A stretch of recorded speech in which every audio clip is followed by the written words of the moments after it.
नमस्कार।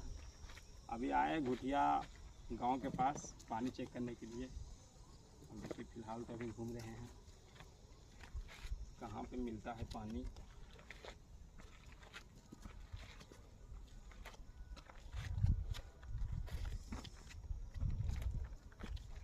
देखिए कहाँ पे पानी मिल सकता है।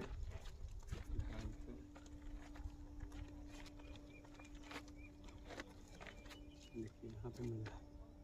यहाँ तो नहीं तो वही है यहाँ पर नहीं तो वही चल गया है। कहिएगा तो हम इस देवाला पर चढ़ के ही बता देंगे, ऐसा बात नहीं है।